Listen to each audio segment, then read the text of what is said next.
माल्यार्पण के द्वारा स्वागत सम्मान कर रहे हैं। ठाकुर जो समस्त मंगल कामनाएं पूर्ण करें और अपना श्रद्धा सुमन ठाकुर जी के चरणों में अर्पण कर रहे हैं। हमारे श्री साधु जी ये भी नित्य प्रति की भांति आज भी भागवत भगवान के चरणों में अपना श्रद्धा सुमन बड़े प्रेम से भगवान नाम संकीर्तन से लोग करें, तत्पश्चात भगवान के मंगलमयी कथा का स्मरण लाभ। हरे नटवर नागर नंदा भजो रे मन गोविंदा। नटवर नागर नंदा भजो रे मन गोविंदा। नटवर नागर नंदा भजो रे मन गोविंदा।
सभी लोग परम मंगलमय भगवत स्वरूप श्रीमद्भागवत महापुराण के पावन प्रसंगों का श्रवण लाभ ले रहे हैं।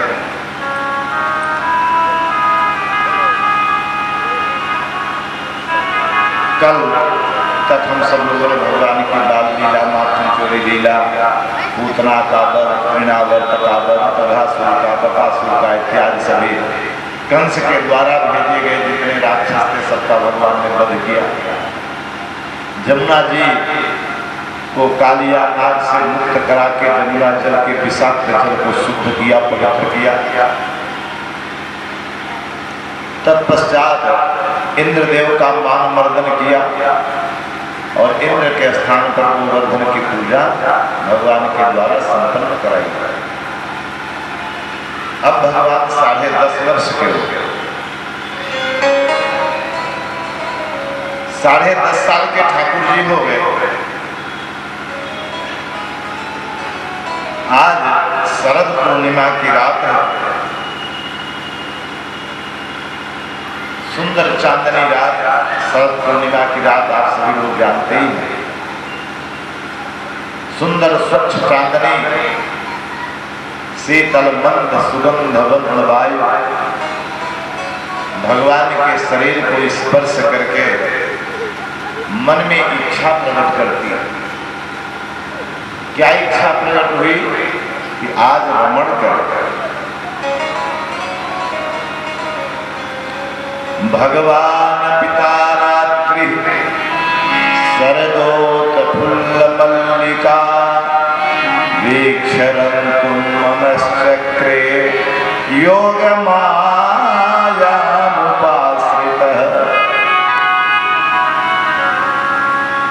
सुंदर शरद पूर्णिमा की चांदनी रात, चारों तरफ कमल के पुष्प विकसित हैं। सुंदर सुगंधित पुष्पों को स्पर्श करके वायु जब भगवान को स्पर्श कर रही है तो भगवान के मन में आज रमण करने की इच्छा है। वीक्षम रंतु मनश्चक्रे, मन में रमण करने की इच्छा है। तो जब रमण करने की इच्छा हुई तो क्या किया भगवान ने? योग माया उपाश्रितः, योग माया का आश्रय ले लिया। योग माया अर्थात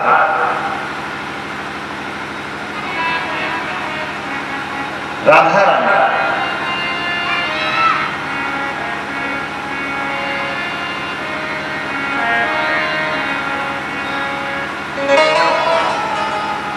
योग माया का आश्रय लिया अर्थात राधा रानी, क्योंकि श्रीमद् देवी भागवत में योग माया 5 हैं। उन 5 में गायत्री भी है, लक्ष्मी भी है और ये श्री राधा रानी भी है। और ऊपर जाओ, पंखे इसमें लगाओ।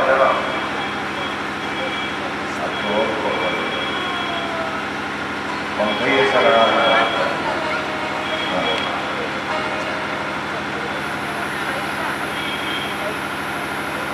सही है। योग माया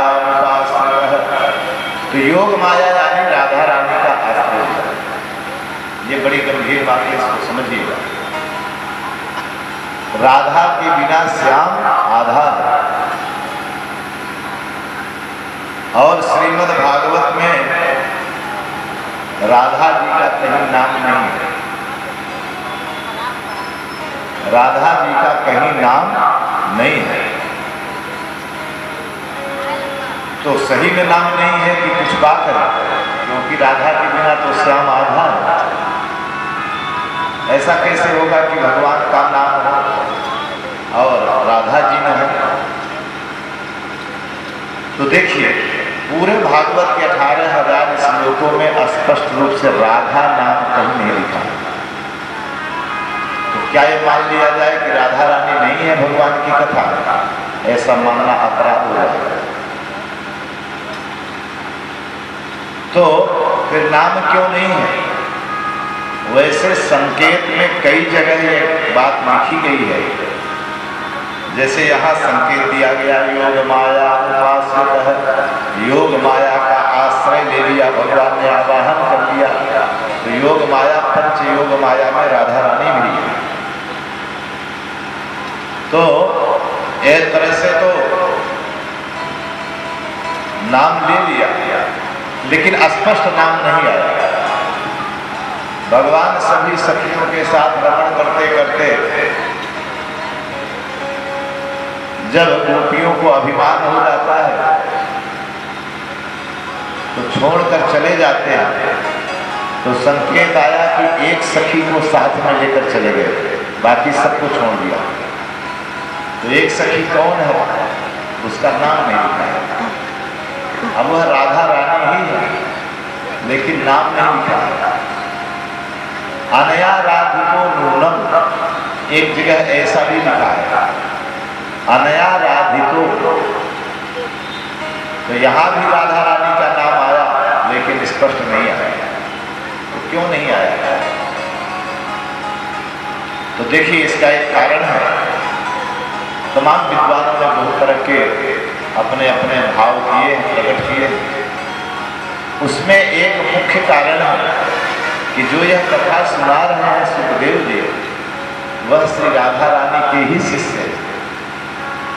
इस जन्म में तो नहीं, लेकिन पूर्व जन्म में कृष्ण यामल तंत्र और ब्रह्म वैतक पुराण में ऐसा प्रसंग आता है, और गर्ग संहिता में भी ये प्रमाण है।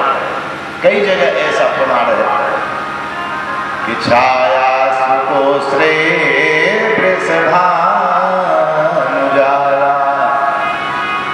श्री सुखदेव जी पूर्व जन्म में वृषभानुजा यानी राधा रानी के शिष्य थे, जब तोता के रूप में थे। उस समय राधा रानी गोलोक की अधिष्ठात्री थी, तो सुख के रूप में राधा रानी के पास में रहते थे। और उसी समय श्री राधा जी ने पूरी भागवत कथा उनको रटा दिया। पूर्व जन्म का स्मरण बना रहा है कि वेद व्यास के यहाँ पुत्र बन करके आए, लेकिन पूर्व जन्म की स्मृति उन्हें बनी है। तो परीक्षित जी को यह पूरी कथा उन्होंने सुनाया,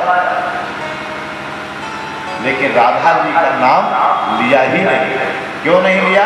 यह आपने सुना है कि आत्मा नाम गुरु नाम, अपने गुरु का नाम नहीं लिया जाता।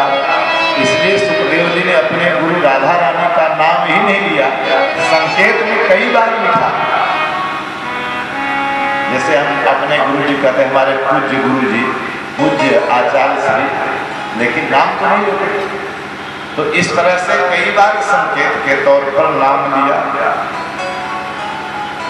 लेकिन स्पष्ट रूप से श्री राधा जी कहने की हिम्मत सुखदेव जी की नहीं हुई, इसलिए इसमें नाम नहीं आया। तो कुछ अज्ञानियों को अवसर मिल गया ये बात कहने के लिए कि राधा तो भागवत में है ही नहीं है, ये सफेद सफेद कागज श्री राधा रानी ही है। और उस सफेद कागज पर जो श्याम वर्ण के अक्षर हैं वो श्री श्याम सुंदर ही है। राधा कृष्ण अद्वैत है, दो नहीं है, एक ही है, अद्वैत है। फिर एक बात और ध्यान देना, कथा तो सुन ही लेंगे, ये मुख्य बात है। जब सब लोग इस लीला का स्मरण करके अपने अपने धाम को जाने लगे, तो सबका समाहार भगवान में ही हुआ। जैसे कथा आप सुनते चले आ रहे हैं कि कुंती बुआ शरीर छोड़ करके भगवान के आत्मा में प्रविष्ट हो गए। भीष्म पितामह का समाहार भगवान के चरण में हुआ। ऐसे सब लोग जाने लगे। जब श्री राधा रानी जी का नंबर आया तो बोली हम कहाँ जाएं? तो श्री राधा रानी भगवान के जन्मधाम में प्रविष्ट कर गई। और भगवान के जन्मधाम में श्री राधा रानी प्रविष्ट हुई। और जब भगवान जाने लगे तो वो कहाँ गए? जब भगवान के जाने का समय आया इस धरती से, बैकुंठ वाले, साकेत लोग, गोलोक आदि सभी लोग के विमान आए कि चलिए हमारे धाम, बहुत दिन गोलोक में रहे, अब की बार बैकुंठ चलिए। साकेत वाले कह रहे हैं हमारे यहाँ चलिए, लेकिन भगवान ने कहा हम कहीं नहीं जाएंगे। तब कहाँ रहेंगे? तो भगवान ने कहा स्वकीयम यद भगवत तेज, स्वयं भगवान ने अपना तेज इस शरीर से पृथक कर लिया, अपना तेज या प्राण कहना। स्वकीयम यद भगवत तेज, भगवान ने अपने शरीर से अपने तेज को, अपने प्राण स्वरूप को पृथक कर लिया।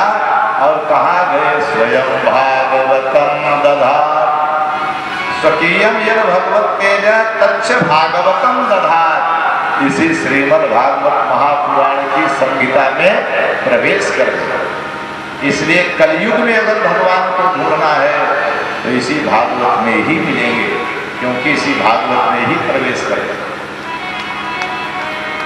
अब बताइए, तो राधा रानी का समाहार भगवान के अंदर हुआ और भगवान श्री भागवत जी में प्रवेश हो गए। तो बताइए कि राधा कृष्ण दोनों भागवत में है कि नहीं? लेकिन अब कुछ लोगों को पढ़ना लिखना है नहीं, बस इधर उधर थोड़ा बहुत सीख पढ़ लिए, अपनी रोजी रोटी चला रहे हैं। अभ्यास मंच से कह देते अरे राधा जी का नाम ही नहीं है इसमें। अरे बिना राधा के श्याम आधा है, राधा के बिना कैसे श्री? राधा भगवान श्री कृष्ण की मादनी शक्ति है। शरीर में कई प्रकार की शक्तियां हैं, जैसे एक तो हो गया शरीर बल, शरीर की शक्ति हो गई, हम पत्थर उठा लेंगे, लकड़ी उठा लेंगे, भाला मार देंगे, ये सारा काम शरीर के बल से होगा। लेकिन शरीर बल से भी बड़ा बल होता है आत्मबल। अगर आत्मबल नहीं है, हृदय में साहस नहीं, हिम्मत नहीं है, तो शरीर में ताकत होकर के भी वह काम नहीं कर पाएंगे। तो शरीर बल से भी बड़ा बल है आत्मबल। फिर आत्मबल से बड़ा है परमात्मा बल, भगवान की शक्ति, वह उससे भी बड़ी है और वह सबको मिलती है। अब परमात्मा बल कब मिलता है? जब आपत्ति काल आता है। अभी आप बड़े प्रेम से बैठे हैं, लेकिन अचानक कोई आपके ऊपर कोबरा नाक गिर पड़े तो कैसे उछल के जंप करेंगे? अभी कोई पूछे तो बता पाएंगे क्या? अभी नहीं बता पाएंगे। वो जब गिरेगा ऊपर सांप तभी आप उछल कूद कर भागेंगे। कैसा मूवमेंट होगा शरीर में वो अभी नहीं बता सकता, उसी समय पता चला। घर में आग लग गई हो, पूरा घर जला जा रहा है, सारे गांव वाले तमाशा देख रहे हैं, किसी की हिम्मत नहीं पड़ रही है। लेकिन अगर आपका बच्चा उस घर के अंदर फंसा है तो फिर आग की लपटें आपको छुएंगी भी नहीं। आप सीधे घर के अंदर घुसेंगे और बच्चे को लेकर भागेंगे कि आग को डरेंगे। एक आग की तिनगी भी हाथ में छू जाए तो कितना लगता है, लेकिन अगर बच्चा अंदर फंस गया है तो भगवान उस समय पर वह शक्ति देते हैं कि वह आग में भी घुस जाएगा अपने बच्चे के लिए। लेकिन यह शक्ति कभी कभी आती है। जो भगवान का भजन करता है उसको ज्यादा मिलता है। तो इस तरह से परमात्मा फिर उससे भी सूक्ष्म है आह्लादनी शक्ति, और उससे आह्लादनी मानी जो प्रेरणा शक्ति है, जो प्रेरणा देती है हमें, उससे भी सूक्ष्म है मादनी शक्ति। और भगवान श्री कृष्ण की मादनी शक्ति का नाम है श्री राधा रानी। वह है श्री राधा रानी। तो राधा जी कैसे पृथक हो जाएंगे? भगवान कहते हैं मैं जो कुछ भी करता हूँ ये मैं कुछ नहीं करता, ये सब कुछ राधा रानी ही करती है। उन्हीं की प्रेरणा से मैं करता हूँ, उन्हीं की शक्ति से मैं करता हूँ। इसलिए राधा रानी इसमें साथ में है। अच्छा, और आइए देखिए, ये महाराज की कथा है। भागवत में 12 स्कंध हैं, 335 अध्याय हैं, 18,000 श्लोक हैं। और उनमें जो 10वां स्कंद है वो भगवान का हृदय है, और 10वें स्कंद में भी महारास के जो 5 अध्याय हैं वो भगवान का प्राण है। सारी कथा आप सुन रहे हैं कि परीक्षित जी ने पूछा तो सुखदेव जी ने बताया। शुरू से सुन रहे नहीं सुन रहे? तो फिर परीक्षित जी ने पूछा तो सुखदेव ने कहा राजन ध्यान से सुनो, ऐसे हम सुना रहे ना क्रम से। तो जितनी कथाओं को परीक्षित जी ने पूछा उतनी ही कथा सुखदेव जी ने सुनाया, मन गढ़ंत कथा नहीं सुनाई।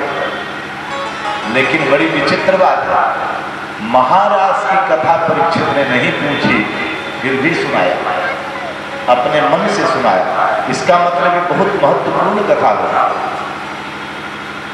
लेकिन बड़ी विडंबना है, आज समाज में महाराज की कथा कुछ कथावाचक ऐसे सुनाते भी हैं और समझने वाले ऐसे समझते हैं जैसे राधा और कृष्ण कोई नायक और नायिका हो फिल्म में। उनके रास की कथा सुन सुन करके बहुत लोगों के मन में संदेह हो जाता है। कह रहे जब भगवान ही ऐसे थे 16,000 सखियों के साथ ठुमका लगाते थे, क्या गिनती? स्वयं भगवान ही नाचते थे। अरे भगवान ही ऐसे हैं तो आइए विचार करें कि क्या बात है, इसमें सच्चाई क्या है? क्या भगवान ऐसे हैं जैसा हम सोचते हैं? तो इसी भागवत से कि कुछ तथ्यों को हम ध्यान से सुने। पहली बात तो यह ध्यान दे लीजिए कि जिस समय भगवान सखियों के साथ महारास किए उस समय भगवान की उम्र मात्र 10 साल की थी। 10 साल उम्र थी। और अरे हम कहते हैं भगवान भी बड़े बदमाश थे, इसे थे सखियों के साथ खूब मजा लिया तो उनका मजा। तो भगवान की उम्र कितनी थी? 10 वर्ष। और जो सखियां उसमें महारास कर रही थी वह सखियां कैसी थी? वह कोई भगवान की उम्र की नहीं थी। आबाल वृद्ध वनिता, कैसी कैसी थी? आबाल, कुछ तो बालिकाएं थी, कुछ विवाहित थी और कुछ वृद्ध थी, बूढ़ी बूढ़ी थी। तो भगवान के उम्र की भी थी, 10, 12, 15 साल की भी थी, लेकिन ज्यादातर गोपियां वृद्ध थी और विवाहित थे जो भगवान से 4-5 गुना उम्र में ज्यादा थी। तो क्या वहां भी यही अर्थ लगेगा कि भगवान इसीलिए उनके साथ नाचे? अच्छा, गोपी किसको किसको कहा गया? कल आपने एक प्रसंग सुना था, जब तृणावर्त आया तो भगवान यशोदा मैया के गोद में दूध पी रहे थे, अपना वजन बढ़ाया तो यशोदा मैया ने क्या किया? भूमौ निधाय तम गोपी, भूमौ निधाय तम गोपी। वहां गोपी यशोदा को भी कहा गया। भूमौ, जब वजन बढ़ गया भगवान का तो पृथ्वी पर यशोदा मैया ने रख दिया भगवान को। तो क्या कहा? भूमौ निधाय तम गोपी विस्मिता भारतीया। तो क्या मैया यशोदा के साथ भी भगवान मजे लूट रहे थे? वहां भी मस्ती कर रहे थे? ये हमारी बुद्धि में भ्रम हो गया है। और जो जैसा खाया रहेगा डकार वैसे ही आएगी उसको। हमारा मन दूषित है, हमारी आत्मा दूषित है, इसलिए डकार भी हमको वैसे ही आती है। भगवान में कोई दोष नहीं है, दोष तो यहाँ है। और देखिए ये सखियां कौन है? तो गर्ग संहिता में प्रमाण मिलता है कि जब भगवान जनकपुर में गए थे श्री राम जी, तो भगवान के रूप सौंदर्य को देख करके जनकपुर की सखियां व्यामोहित हो गई। तो भगवान ने कहा कि मर्यादा पुरुषोत्तम मेरा अवतार है, इस अवतार में आपको मेरी प्राप्ति नहीं हो पाएगी, लेकिन हम वचन देते हैं अगला जन्म हम लीला पुरुषोत्तम के रूप में लेंगे, कृष्ण के रूप में, तब आप सब वृंदावन की सखी बनोगी, फिर मेरा संग आपको मिले। तो ये सखियां वो हैं, कोई सामान्य लड़कियां नहीं है। और आइए श्रीमद् वाल्मीकि रामायण में प्रसंग आता है,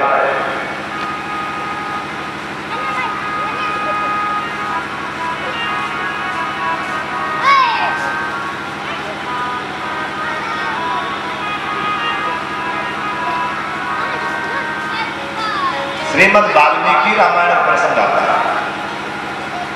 जब भगवान श्री रामचंद्र जी वनवास में जा रहे थे तो चित्रकूट से आगे आरण्यक चले तो बड़े बड़े सिद्ध संत, अमलात्मा, विमलात्मा, साधक, योगींद्र, मुनींद्र सब भगवान को देखकर व्यामोहित हुए। और उन सब संतों को भगवान ने कहा कि जब आपकी तपस्या, आपकी पूंजी पूर्ण हो जाएगी तब आपका गोपी के रूप में अवतार वृंदावन में होगा। तो ये सारे साधु संत ही गोपी बनकर आए हुए। और प्रमाण नहीं, इसके अलावा देखिए उस रास मंडल में ये गोपियां कौन है? एक और प्रमाण लीजिए कि वेद के 3 कांड हैं, ज्ञान कांड, उपासना कांड और कर्म कांड। तो उपासना कांड में जैसे कर्म कांड के जो है 80,000 ऋचाएं हैं, मंत्र है, वैसे उपासना कांड के 16,000 जो ऋचाएं हैं, जो मंत्र हैं वेद के, वह मंत्र ही गोपी के रूप में वृंदावन में प्रकट हो गए हैं। ये सारी बातें उटपटांग नहीं है, प्रमाणित बातें मैं कर रहा हूं। वो उपासना कांड के 16,000 मंत्र ही गोपी के रूप में प्रकट हैं और वेद की ऋचाओं पर ब्रह्म का सिद्धांत नृत्य कर रहा है। यही महाराष्ट्र की कथा है। इसको गलत भाव से समझना बहुत बड़ा अपराध हो जाएगा। और आइए देखिए, अभी भी शंका न मिटी हो तो एक बात और ध्यान दीजिए, भगवान शंकर कौन है? ये वो हैं जो कि जो है जिनके तीसरे नेत्र खोल देने से जो है कामदेव भस्म हो गया था। भगवान शंकर ने तीसरा नेत्र खोलकर कामदेव को भस्म कर दिया था। और ये शंकर जी भी गोपी बन करके वहां ठुमका लगा रहे हैं। कथा सुन लीजिए, भगवान भोलेनाथ काशी से पहुंच गए वृंदावन।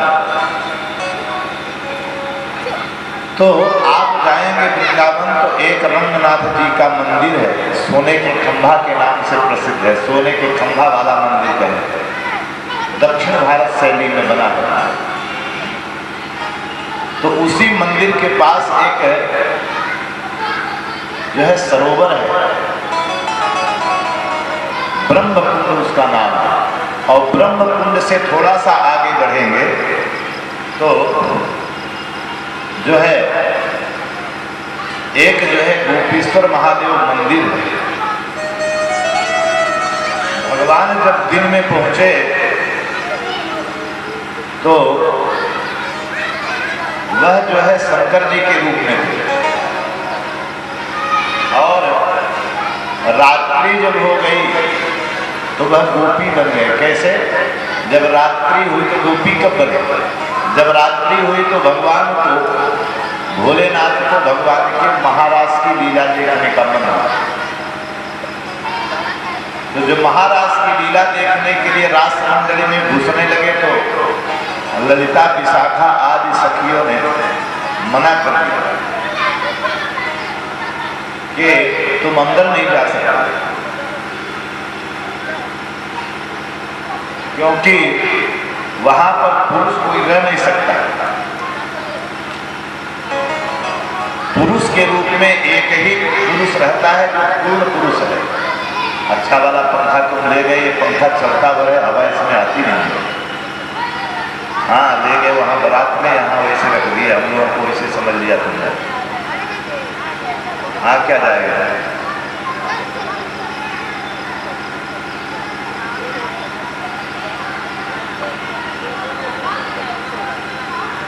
पूरा अंदर अंदर भीगते चले जाते हैं।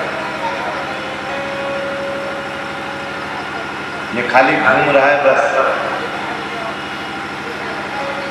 हाँ बोल भक्तवत्सल भगवान की। अच्छा वाला नहीं है दूसरी जगह, यहाँ तो सब गाने बजाने वाले बैठे हैं, क्या जाने के बाहरी आदमी है। बोल भक्तवत्सल भगवान की जय। तो देखिए जब शंकर जी को मना कर दिया सखियों ने, तो शंकर जी ने कहा देखो हमने भगवान की सारी लीला हमने देखी है, यही महारास हमने देखा नहीं कैसे सखियों के साथ नाचते, तो हमें देखना है। तब उन लोगों ने जब मना कर दिया तो शंकर जी बड़े निराश हुए।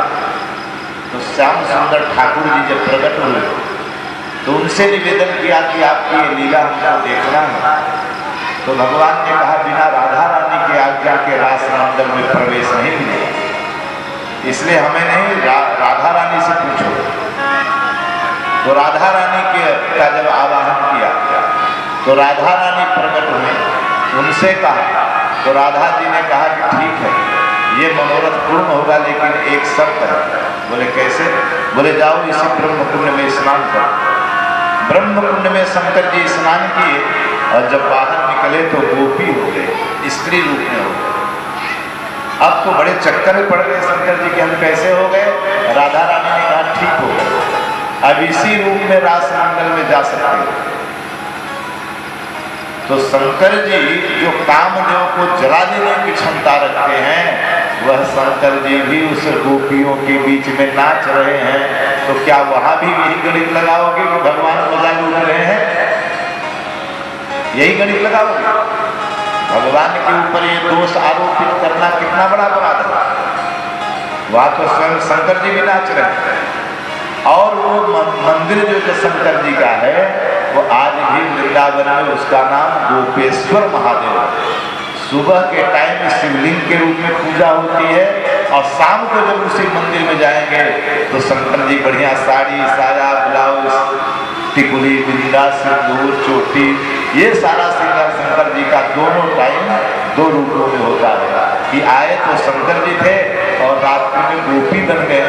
तो दोनों रूप में आज भी वृंदावन में वो दर्शन देते हैं। तो यह भी एक बात है। और चलिए बहुत सारा उदाहरण देकर के एक अंतिम उदाहरण आपको देते हैं कि भगवान के ऊपर से आपकी शंका मिट जाए कि भगवान कोई बदमाशी नहीं किए। कैसी शंका मिट जाए? आपने कृष्ण भगवान की फोटो देखी है कि नहीं? आप लोगों ने देखी है ना? तो कृष्ण भगवान के मुकुट में क्या लगा है? आपने देखा होगा, जरूर देखा होगा, ये मोर का पंखा लगा कि नहीं लगा? कहीं भी कृष्ण भगवान की आप फोटो देखेंगे तो मुकुट में मोर का पंखा जरूर लगा होगा। मोर का पंखा क्यों लगा? अब तो वहीं नीचे भी रख दोगे तो हो जाएगा, या ऊपर ही रख दो, कहीं भी रख दो। हाँ ठीक है, रखो भाई। तो मोर पंख लगा हुआ है भगवान श्री कृष्ण के मुकुट में। सोना चांदी हीरा जवाहरात, क्या इनकी सबकी कमी है क्या भगवान के पास, जो पक्षियों का पंख लगा ले?